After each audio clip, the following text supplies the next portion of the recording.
ಅಂದರೆ ಶಿಸ್ತು ಸಮಿತಿ ಅಧ್ಯಕ್ಷರನ್ನು ಮಾತ್ರ ಭೇಟಿಯಾಗಿ ಬಂದಿರೋದು. ನಡ್ಡಾ ಅವರಿಂದ, ಅಮಿತ್ ಶಾ ಅವರಿಂದ ಬಂದಿರೋ ಸಂದೇಶವನ್ನು ಯತ್ನಾಳ್ ಅವ್ರಿಗೆ ಹೇಳಿ ಕಳಿಸಿದ್ದಾರೆ. ಸೊ ಹೊರಗಡೆ ಬಂದಾಗ ಏನು ಹೇಳಿದ್ರು, ಆಂತರಿಕ ವಿಚಾರಗಳನ್ನು ಮಾತಾಡಬೇಡಿ, ಪಕ್ಷದ ನಾಯಕರ ಬಗ್ಗೆ ಮಾತಾಡಬೇಡಿ, ಶಾಂತ ಸ್ವಭಾವದವರಾಗಿರಿ, ಹೋರಾಟ ಮಾತ್ರ ಇದೇ ರೀತಿ ಮುಂದುವರಿಸಿ ಅಂತ ಹೇಳಿದ್ರು ಅನ್ನುವ ಮೂಲಕ ಅಲ್ಲೇ ಶಾಕ್ ಕೊಟ್ಟರು.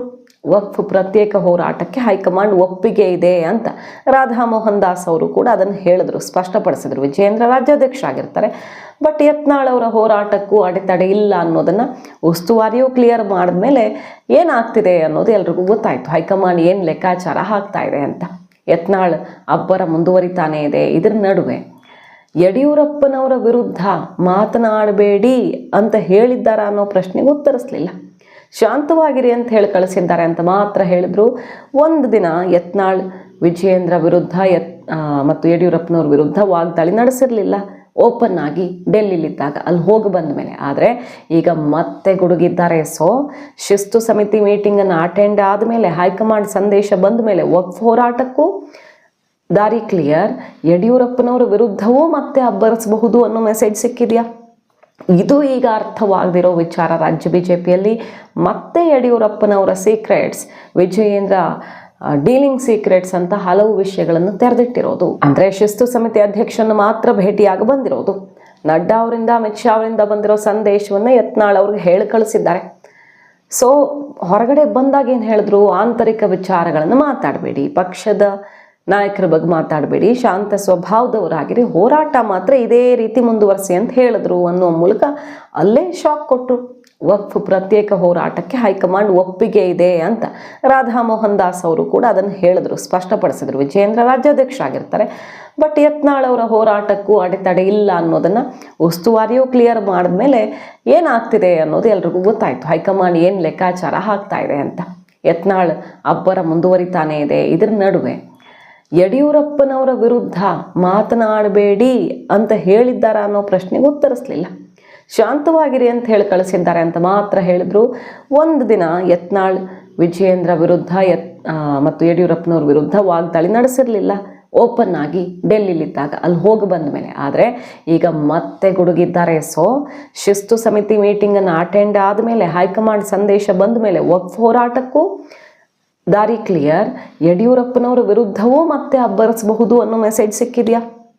ಇದು ಈಗ ಅರ್ಥವಾಗದಿರೋ ವಿಚಾರ. ರಾಜ್ಯ ಬಿಜೆಪಿಯಲ್ಲಿ ಮತ್ತೆ ಯಡಿಯೂರಪ್ಪನವರ ಸೀಕ್ರೆಟ್ಸ್, ವಿಜಯೇಂದ್ರ ಡೀಲಿಂಗ್ ಸೀಕ್ರೆಟ್ಸ್ ಅಂತ ಹಲವು ವಿಷಯಗಳನ್ನು ತೆರೆದಿಟ್ಟಿರೋದು. ಯಡಿಯೂರಪ್ಪನವರು ಒಬ್ಬ ಲಿಂಗಾಯತ ನಾಯಕನನ್ನು ಬೆಳೆಸಿಲ್ಲ, ಬೆಳೆಯೋದಕ್ಕೆ ಬಿಟ್ಟಿಲ್ಲ, ಮತ್ತು ಬೇರೆ ಬೇರೆಯವ್ರನ್ನ ತುಳಿದ್ರು ಅಂತ ಸಹಜವಾಗಿ ಅವರು ದಾಟಿಯಲ್ಲಿ ವಾಗ್ದಾಳಿ ನಡೆಸ್ತಾ ಹಿಸ್ಟ್ರಿಗೆ ಹೋಗಿ ಬಿ ಶಿವಪ್ಪನವರಿಂದ ಹಿಡಿದು ಯಾರ್ಯಾರನ್ನ ಮುಗಿಸ್ತಾ ಬಂದರು ಅವರು ಹಂತದಲ್ಲೂ ಅಂತೆಲ್ಲ ವಾಗ್ದಾಳಿ ನಡೆಸಿದ್ದಾರೆ. ಮತ್ತು 20-25 ಫೈಲ್ಗಳಿಗೆ ವಿಜಯೇಂದ್ರ ಸಹಿ ಹಾಕ್ಸ್ಕೊಂಡು ಬಂದಿದ್ದು, ಕಾಂಗ್ರೆಸ್ನವ್ರ ಜೊತೆ ಇನ್ನೂ ಏನೇನು ಡೀಲಿಂಗನ್ನು ಇಟ್ಕೊಂಡಿದ್ದಾರೆ ಅಂತೆಲ್ಲ ರಹಸ್ಯಗಳನ್ನು ಸಿಡಿಸಿ BSY ವಿಜಯೇಂದ್ರ ವಿರುದ್ಧ ವಾಗ್ದಾಳಿ ಮುಂದುವರೆಸಿದ್ದಾರೆ.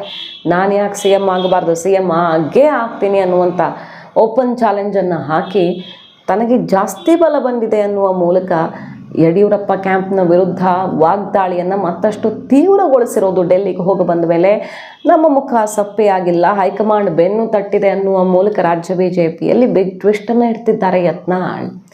ಹಾಗೆ ಅಧಿವೇಶನದ ಟೈಮಲ್ಲೇ ಮತ್ತೆ ಟೆನ್ಷನನ್ನು ತಂದಿಟ್ಟಿರೋದು. ಯಾಕಂದರೆ ಆರ್ ಅಶೋಕ್ ಅವರು ಬೆನ್ನಿಗೆ ನಿಲ್ಲಕ್ಕೆ ನಾವು ರೆಡಿ ಅಂತ ಯತ್ನಾಳ್ ಅವ್ರು ಹೇಳ್ತಿರೋದು.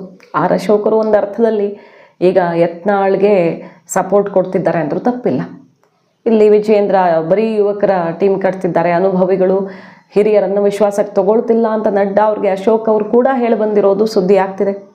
ಮತ್ತೊಂದು ಕಡೆ ಆರ್ ಅಶೋಕ್ ಅವರು ಯತ್ನಾಳ್ ಪರ ಬ್ಯಾಟ್ ಬೀಸಿರೋದನ್ನು ನೋಡಿದ್ದೀವಿ. ಈಗ ಯತ್ನಾಳ್ ಅಶೋಕ್ ಅವರು ಬೆನ್ನಿಗೆ ನಿಲ್ತೀವಿ ಅಂತಿದ್ದಾರೆ. ಆದರೆ ಶಾಸಕಾಂಗ ಸಭೆಯನ್ನು ಕರೆಯಲಾಗ್ತಿದೆಯಲ್ಲ, ಯಾವ ವಿಚಾರ ಎಷ್ಟು ಸ್ಟ್ರೆಸ್ ಮಾಡಬೇಕು, ಅಧಿವೇಶನದಲ್ಲಿ ಆಡಳಿತ ಪಕ್ಷವನ್ನು ಹೇಗೆ ತರಾಟೆಗೆ ತಗೊಳ್ಬೇಕು, ಯಾವ್ಯಾವ ವಿಚಾರ ಪಟ್ಟಿ ಮಾಡ್ಕೊಳ್ಳೋದಿರುತ್ತಲ್ಲ, ಈ ಮೀಟಿಂಗ್ಗೆ ಗೈರಾಗುವ ಮೂಲಕ ಯತ್ನಾಳ್ ಆ್ಯಂಡ್ ಟೀಮ್ ಜಾರಕಿಹೊಳಿ ಇನ್ನಿತರರೆಲ್ಲ ಸೆಡ್ಡು ಹೊಡೆಯೋದಕ್ಕೆ ವಿಜಯೇಂದ್ರ ಸೂಚನೆಯನ್ನು ನಾವು ಪಾಲಿಸಲ್ಲ, ನಾವು ಪ್ರತಿಪಕ್ಷ ನಾಯಕನ ಮಾತು ಕೇಳ್ತೀವಿ, ಆದರೆ ಅದು ಸೆಷನ್ನಲ್ಲಿ ಮೀಟಿಂಗು ಅಂತ ನಿಮ್ಮ ನಾಯಕತ್ವ ಪ್ರದರ್ಶನ ಮಾಡೋದಕ್ಕೆ ನಾವು ರೆಡಿ ಇಲ್ಲ ಅನ್ನುವ ಮೂಲಕ ಮತ್ತೆ ನಾಯಕತ್ವಕ್ಕೆ ಸೆಡ್ಡು ಹೊಡೆಯೋದಕ್ಕೆ ಮುಂದಾಗಿರೋದು.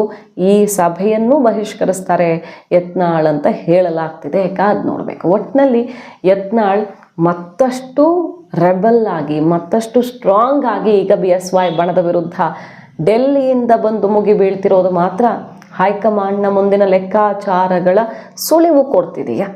ಯತ್ನಾಳ್ ಹೇಳ್ತಿರೋದು ಜನವರಿಗೆ ಮುಹೂರ್ತ ಫಿಕ್ಸ್ ಆಗಿದೆ ಅಂತ.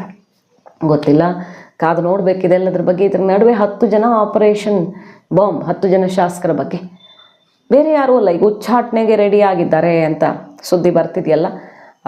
ಸೋಮಶೇಖರ್ ಮತ್ತು ಹೆಬ್ಬಾರ್ ಅವರನ್ನು ಉಚ್ಚಾಟಿಸಲಾಗುತ್ತೆ, ಅವ್ರ ಮೇಲೆ ಆ್ಯಕ್ಷನ್ ಆಗಲೇಬೇಕು ತ್ವರಿತಗತಿಯಲ್ಲಿ ಅಂತ ಕೋರ್ ಕಮಿಟಿ ಮೀಟಿಂಗಲ್ಲೆಲ್ಲ ಚರ್ಚೆ ಆಗಿರೋದನ್ನು BJP ನಾಯಕರೇ ತೆರೆದಿಟ್ರು.